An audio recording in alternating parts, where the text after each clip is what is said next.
Salamlar, mən biologiya müəllimi Ayşən müəllimə. Bu gün sizlərə endokrin sistemimiz haqqında qısa izah verəcəyəm. Deməli, endokrin sistemi vəzlərdən ibarət sistemdir. Bu sistem bir orqanlar sistemidir. Bildiyimiz kimi insan orqanizmində 10 orqan sistemimiz var. Bunlardan biri də endokrin sistemdir. Eyni zamanda 10 orqan sistemi arasında da sinir sistemi və endokrin sistem aparıcı sistem adlandırıla bilər. Çünki endokrin sistem orqanizmi humoral yolla tənzimləyən bir sistemdir. Endokrin sistemin orqanları isə orqanizmdə yerləşən vəzilərdir.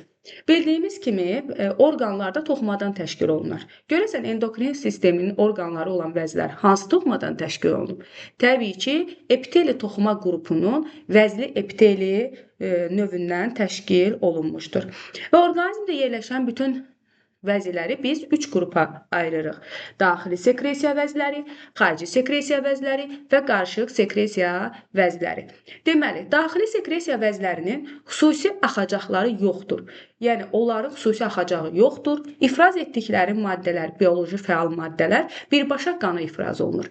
Belə ki, əziz abituriyentlər, daxili sekresiya vəzlərinin ətrafında çoxlu qan kapillyarları olur və onların ifraz etdikləri bioloji fəal maddələr həmçinin hormonlar adlanır. Həmin hormonlar birbaşa qana ifraz olunur. İndi biz həmin daxili sekresiya vəzləri ilə birazdan tanış olacağıq. Xarici sekresiya vəzlərinin isə xüsusi axacaqları var və İfraz etdikləri maddələr, hormonlar adlanmır, eləcə bioloji fəal maddələr adlanır və ifraz məhsulları axacaqlarla orqan boşluqlarına və yaxud da xaricə, dərinin səthinə ifraz olunur. Qarışıq sekresiya vəzlərinin isə həm daxili, həm də xarici sekresiya vəzisi funksiyası vardır. Onların bir qrup hüceyrələri xarici sekresiya funksiyası yerinə yetirir, yəni axacaqları var. Bir qrup hüceyrəsi isə hormon hazırlayaraq qana hormon ifraz edir. Deməli, dərsliyimizdən istifadə eləmişəm yenə burada. Təbii ki, bu köhnə biologiya dərsliyidir. Yeni 2 hissəli biologiya dərsliyi deyil. Çünki bu ilin abituriyentlərinə bu dərslikdən sual düşəcək. Vəzləri biz 3 qrupa böldük və indi gəlin xarici sekresiya vəzlərini tanıyaq. Xarici sekresiya vəzlərinə biz tər vəzlərini, ağız suyu vəzlərini, sonra göz yaşı, süd, mədə, qaraciyər, qulaq kiri, piy vəzləri və s. aid edirik.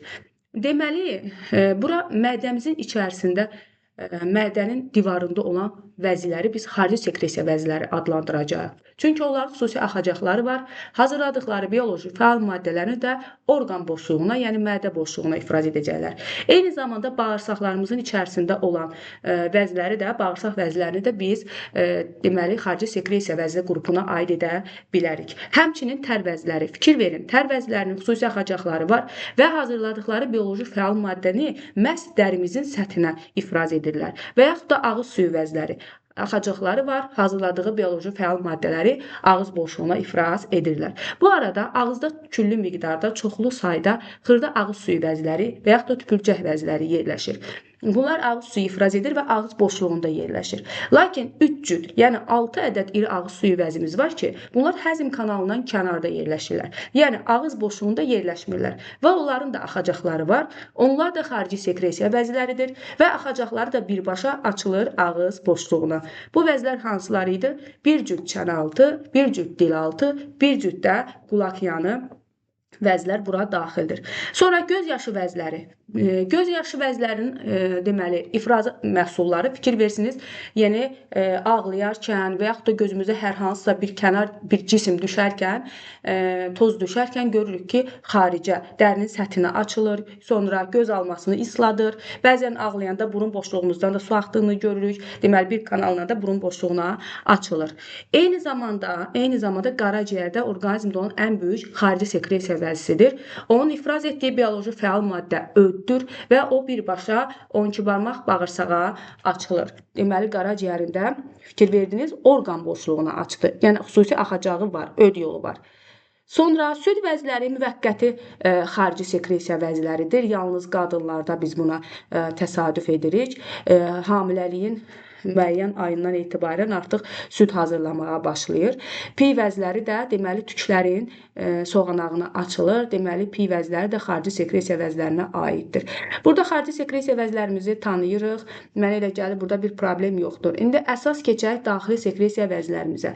Daxili sekresiya vəzlərimizdən deməli epifizlə tanış olaq. Epifiz uşaqlar deməli yerləşir kəllə boşluğunda. Mütləq hər bir daxili sekresiya vəzinin, eləcə də qarşılıq sekresiya vəzinin fərqi yoxdur. Yerləşdiyi boşluğu bilməliyik. Deməli sayı bir ədəddir və yerləşir harda? Kəllə boşluğunda. Epifiz sözünün mənası hardasa belə deyək də Yunan dilindən şiş deməkdir, fır deməkdir və ara beynin üst artımı hesab olunur. Epifiz çəkicə, yəni kütləcə orqanizmdə ən kiçik daxili sekresiya vəzi adlandırıla bilər. Belə ki, onun təxmini kütləsi, çəkisi 100-200 mg qədər olur. Epifiz, deməli, epifizin məşhur bir hormonu var, melatonin hormonu. Buna xoşbəxtlik hormonu da deyilir. Deməli, melatonin hormonu nə üçün xoşbəxtlik hormonu da adlanır?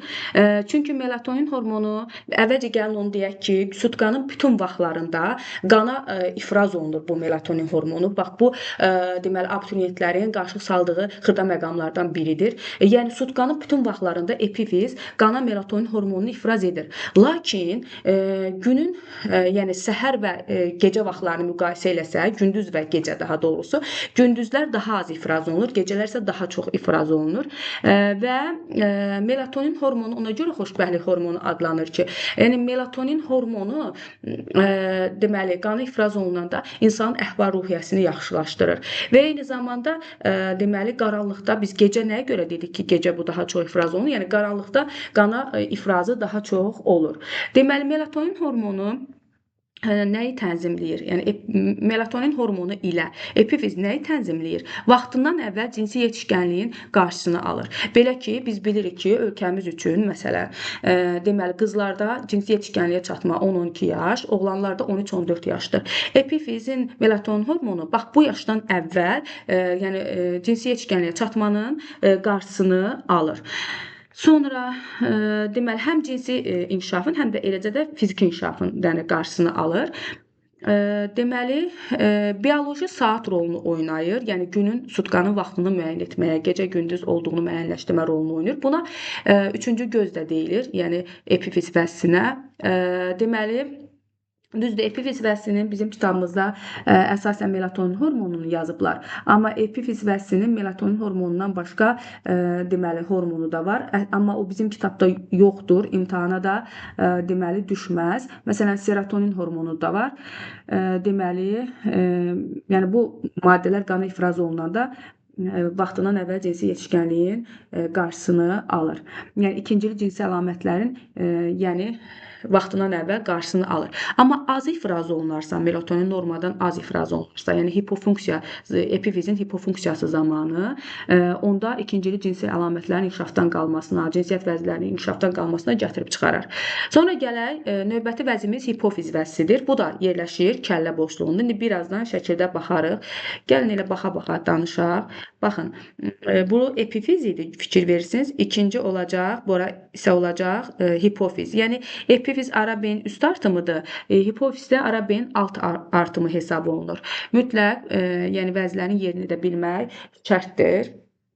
Deməli, dedik ki, kəllə boşluğunda yerləşir. Hipofizin əslində deməli ön, orta və arxa payları vardır və hər bir payında özünə məxsus hormonu ifraz olunur. Hipofizin ön payının hormonu somatotrop hormonudur. Bəzən buna somatotropin hormonu da deyilir və yaxud da boy hormonu deyilir. Həmçinin boy hormonu da adlanır. Deməli, somatotrop hormonu qana ifraz olunaraq deməli boyun inkişafını yəni təmin edir. Yəni hipofiz vəzsinin hiperfunksiyası zamanı, yəni qana həddindən artıq somatotrop hormonu ifraz edərsə, uşaqlarda yaranan xəstəlik olacaq nəhəng boyluluq və yaxud da gigantizm, yəni gigant adamlar yaranacaq. İndi şəklinə baxarıq. Normadan az somatotrop hormonu qana ifraz edərsə, yəni hipofunksiyası zamanı, bu zaman uşaqlarda yaranacaq cırtdan boyluluq və yaxud da karliklik. keçsək, deməli, somatotrop hormonun qana həddindən artıq ifrazı da xəstəlik yaradır, həddindən az ifrazı da müəyyən kənara çıxma xəstəlik yaradır. Baxın, burada növbəti mövzuda bu verilib. Bu gigant adamdır və yaxud da nəhəng boy.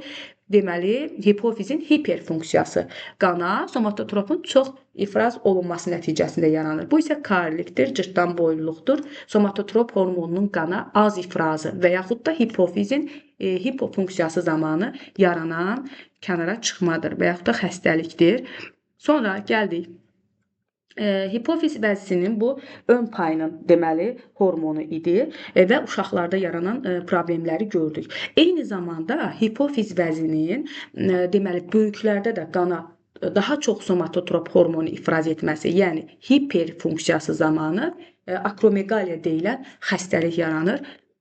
Deməli, həddindən artıq qana hormon ifraz etməsi nəticəsində yaranır. Baxın, fikir verin, burada böyümə hormonu, somatotrop hormonunu hipofiz yaşlı adamlarda daha çox qanı ifraz edib, yəni hiperfunksiya göstərib. Bu zaman bədənin müəyyən bir nahiyələrində böyümə baş verir. Burun, dodaq, barmaqlar, hansısa bir ətraf və s.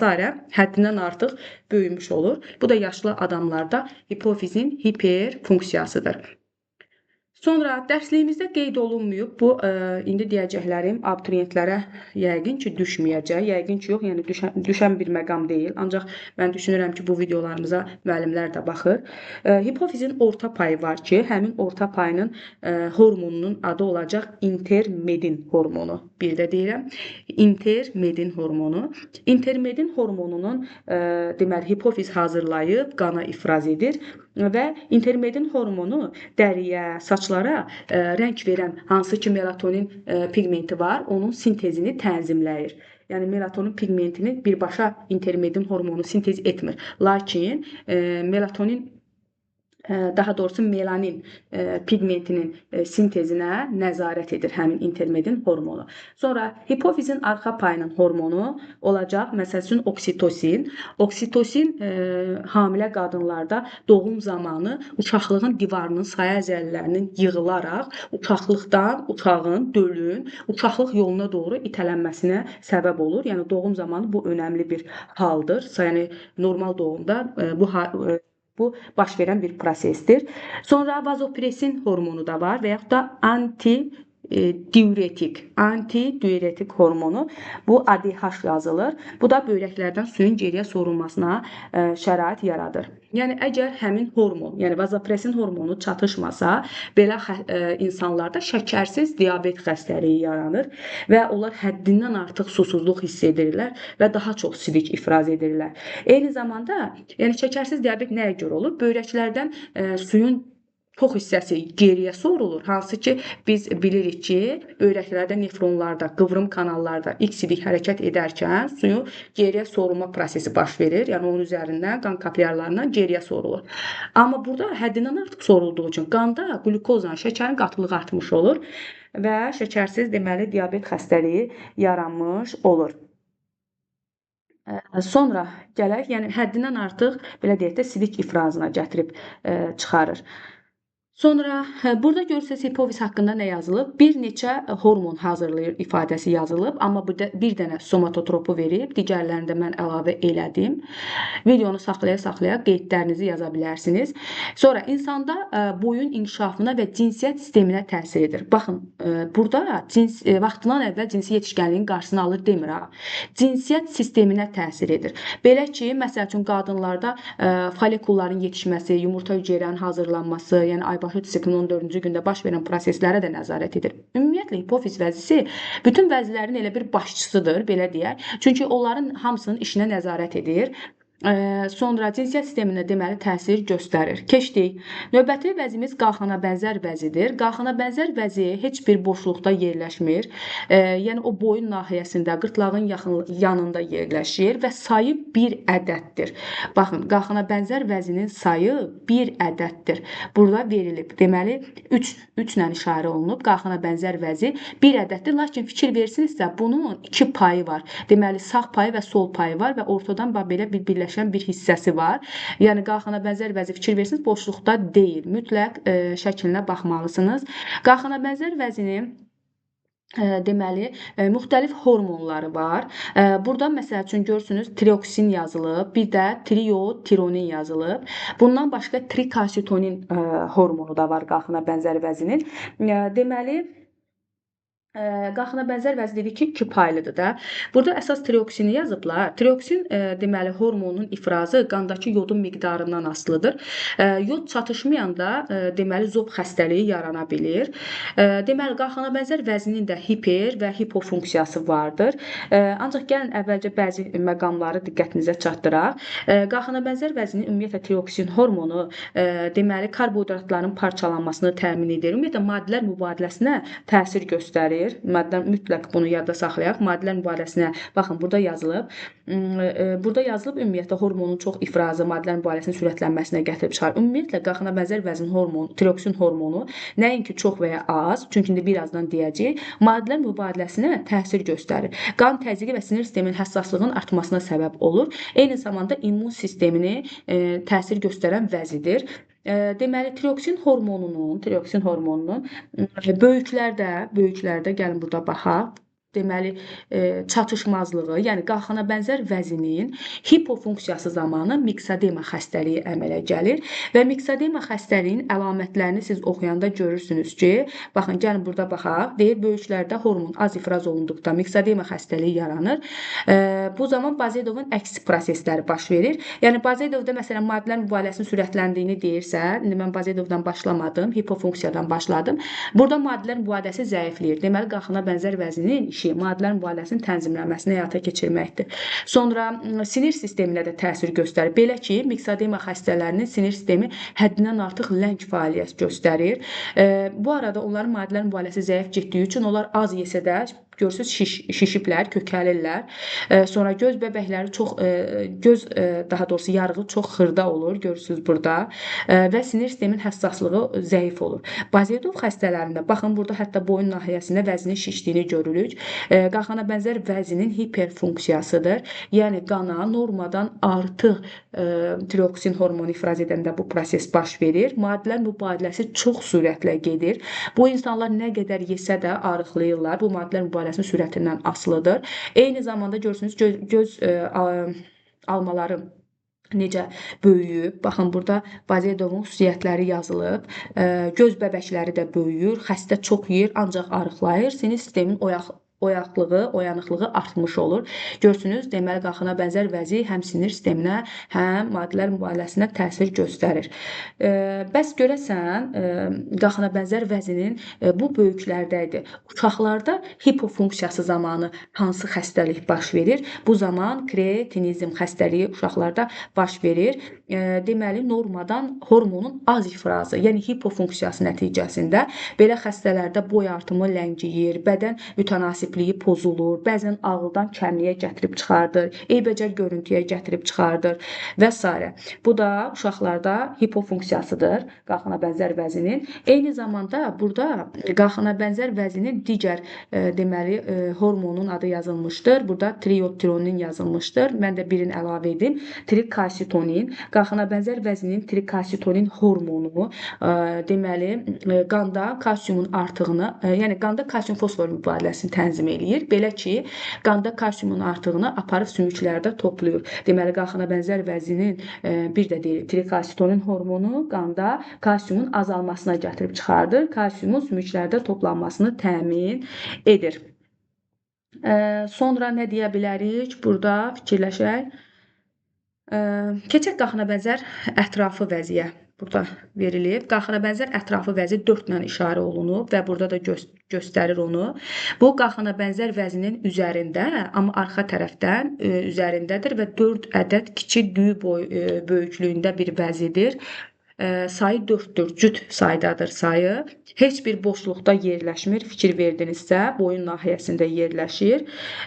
Bu vəzinin ifraz etdiyi ən məşhur hormon parathormondur və parathormonda qanda kalsium fosfor mübadiləsini tənzimləyir. Bu hormon qalxana bənzər vəzinin trikalsitonin hormonunun əksinə fəaliyyət göstərir. Belə ki, qandan kalsium və fosforu çıxardaraq, əsasən kalsiumu çıxardaraq, daha doğrusu qalxana bənzər vəzi qandan kalsiumu çıxardıb sümükdə topladı. Qalxana bənzər vəzinin kalsitonin hormonu. Amma parad hormon isə sümükdə toplanmış kalsiumu ehtiyac yarandıqda qana qaytarır. Yəni əks işi görür. Parad hormonla kalsitonin hormonu əks işi görür. Ümid edirəm ki, anlaşıqlı oldu. Sayı cüt olan hormondur. 5-ci timus və ya çəngələ bənzər vəzidir. Fikir versiniz, 5 ilə işarə olunub. Yerləşir döş boşluğunda. Deməli, döş sümüyünün arxa tərəfində yerləşir və sayı 1 ədəddir. Deməli, çəngələ bənzər və ya timus vəzisinin uşaqlarda ölçüsü daha böyük olur və yaş artdıqca ölçüsü kiçilir. Yəni yeniyetməlik dövründən sonra deməli tiroxin daha doğrusu timus vəzisinin daha da ölçüsünün kiçildiyini biz müşahidə edirik. Deməli, ən məşhur hormonu timozin hormonudur və bu hormon uşaqlarda vaxtından əvvəl cinsi yetişkənliyin qarşısını alır. Epifiz vəzinin də eyni funksiyası var idi, xatırlayırsınızsa. Hormon deməli uşaqlarda vaxtından əvvəl cinsi yetişkənliyin qarşısını alır. Eyni zamanda böyümə və inkişafa da təsir edir bu hormon. Sonra orqanizmdə immun sistemini möhkəmləndirir. Belə ki, qanda limfositlərin miqdarını artırır bu vəzinin hormonu və orqanizm infeksion xəstəliklərdən qorunmasını təmin edir. Eyni zamanda qalxana bənzər vəzinin də bu funksiyası var idi. Orqanizm immun sistemini möhkəmləndirir. Deməli, infeksion xəstəliklərə qarşı müqavimətini artırır. Yəni immunitet orqanlarından biridir. Deməli, hazırladığı hormonda dedik hansı hormondur? Timozin deməli hormonu hesab olunur. Bu da daxili sekresiya vəzlərindən deməli timus vəzisi. Timus vəzisi təxminən 6-15 yaşlı uşaqlarda kütləsi 25-30 qrama qədər olur. Yəni uşaqlarda onun ölçüsü maksimum olur. Cinsi yetişkənlikdən sonra o xeyli atrofiyaya uğrayır, yəni kiçilməyə başlayır.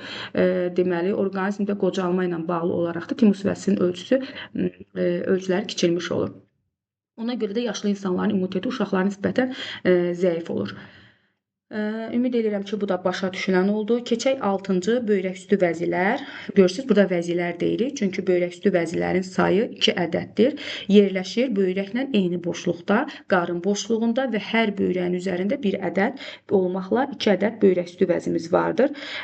Bu vəzilər əslində 2 qatdan ibarətdir. Xarici qabıq qatı və daxili beyin qatı. Böyrəyin özü kimi elə. Və bunun deməli beyin qatının hormonları adrenalin və bir də noradrenalindir. Burada indi bizim kitabımızda bir dənəsi qeyd olunub. Adrenalin və noradrenalin hormonları. Adrenalin hormonu qan təzyiqini artırır, ürəyin işini gücləndirir. Belə ki, ürək döyüntülərinin sayını artırır. Onda belə çıxır ki, ürək disiplini də azaldır. Sonra qanda qlükozanın miqdarını artıran hormondur. Deməli, qanda qlükozanın miqdarını artıran bir böyrəküstü vəzinin adrenalin hormonudur. Bir də mədə-altı vəzinin qlikagon hormonudur. Bunu unutmayaq, mütləq yadımızda saxlayaq. Qabıq qatının hormonları isə kortizon və hidrokortizondur. Mineral maddələri, zulal və karbonhidrat mübadiləsini tənzimləyir həmin hormonlar.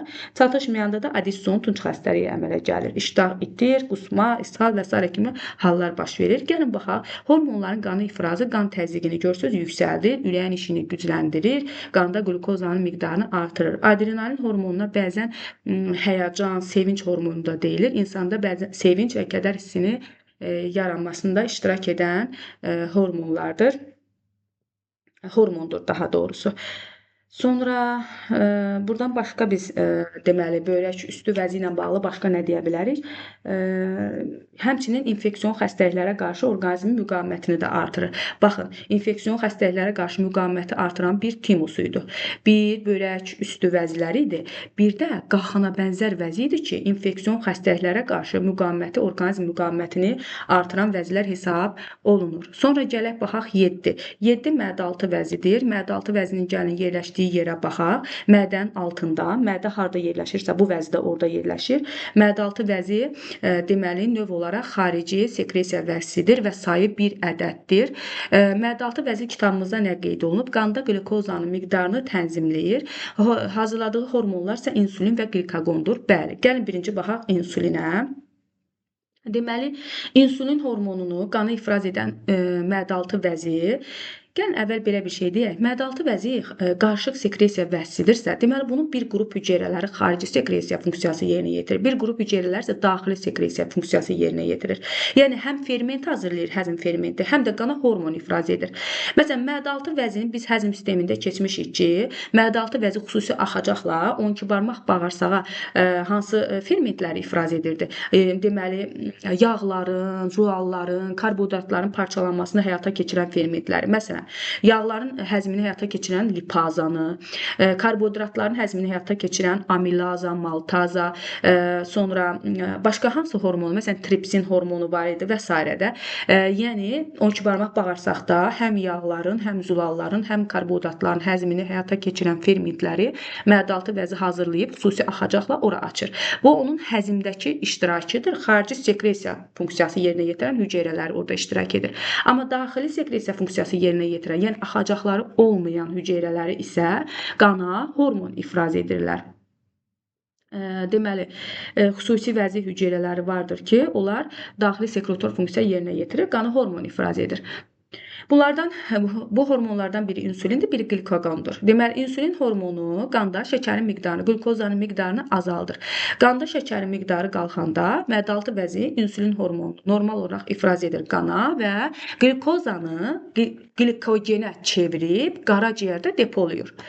İnsulin çatışmadıqda insanda şəkərli diabet xəstəliyi yaranır. Belə ki, həmin insanların qanında qlikozanın artığı gedib qaraciyərdə glikogen kimi toplanmır. Glikagon hormonu isə, adını da deyə bilmədim, glikagon hormonu isə insulinin əksinə iş görür. Belə ki, bu da ən çox aclıq vaxtı olur. Uzun müddətli aclıq vaxtı qanda şəkərin miqdarı aşağı düşəndə, deməli, bu hormon qana ifraz olunur və qaraciyərdə toplanmış glikogen, yəni heyvani nişasta da deyilir ona, glikozaların toplusunu parçalayır. Glikogeni parçalayır glukozaya və qanda şəkərin miqdarını artırmış olur. Sonra nə deyə bilərik? Keçək növbəti vəzimizə, yumurtalıqlar və toxumluqlar. Bunlar cinsiyyət vəzləridir. Bunlar da deməli qarışıq sekresiya vəzlərinə aiddir. Gəlin 8 baxaq. Yumurtalıqlar harda yerləşir? Yumurtalıqlar çanaq boşluğunda yerləşir. Sayı 2-dir. Cüt vəzlər hesab olunur. Belə ki, yumurtalıqlar deməli əgər biz yumurtalıqları qarışıq sekresiya vəzi adlandırırıqsa, deməli onun həm daxili sekresiya funksiyası var, həm də xarici sekresiya funksiyası var. Deməli, xarici sekresiya funksiyası kimi yumurtalıqlar yumurta hüceyrələr hazırlayırlar və yumurta hüceyrəni əvvəlcə bildiyimiz kimi qarın boşluğuna düşür və orada deməli uşaqlıq borusunun kirpikli epitelisi sayəsində tutularaq uşaqlıq borusuna keçir. Orada artıq cinsiyyət sistemi, yəni sistemin işinə keçir, onu orada öyrənirik. Yəni ya mayalanma baş verir boruda, ya da mayalanma baş vermirsə, orqanizmdən kənarlaşdırılır həmin yumurta hüceyrə. Deməli, bir də var bunun daxili sekresiya funksiyası. Daxili sekresiya funksiyasında xüsusi qana hormon ifraz edir. Estrogen və progesteron hormonu. Deməli, estrogenlə progesteron hormonu qana ifraz olunur və qadınlarda bəzi ikincili cinsi əlamətlərin ortaya çıxmasına gətirib çıxardır.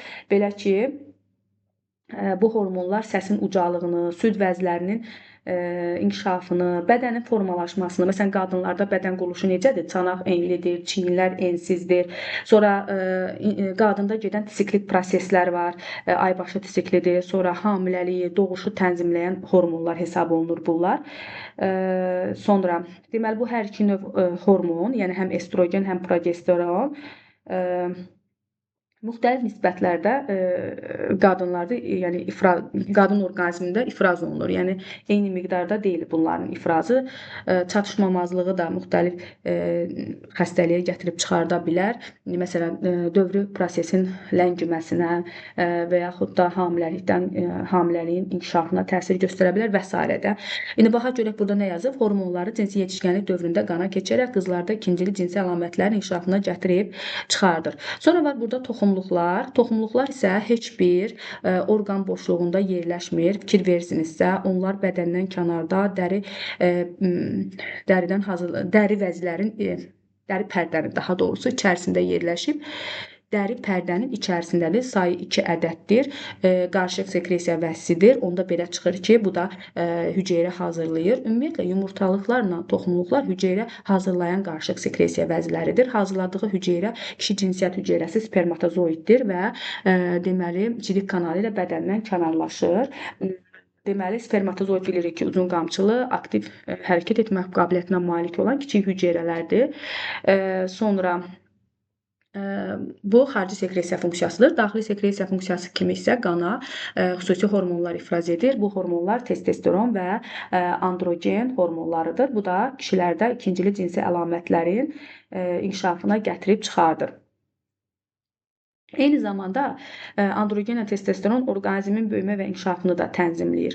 Kişilərdə ikincili cinsi əlamətlər nə ola bilər? Üzdə tükün yaranması, bədəndə kişiyə xas deməli əzələlərin inkişafı, kişiyə xas belə deyək də quruluşun yaranması, səsin kobudlaşması, kişiyə xas quruluş deyəndə daha çox çiyin əzələlərinin, döş əzələlərinin inkişafına gətirib çıxardır. İkincili cinsi əlamətlərin yaranmasına gətirib çıxardır.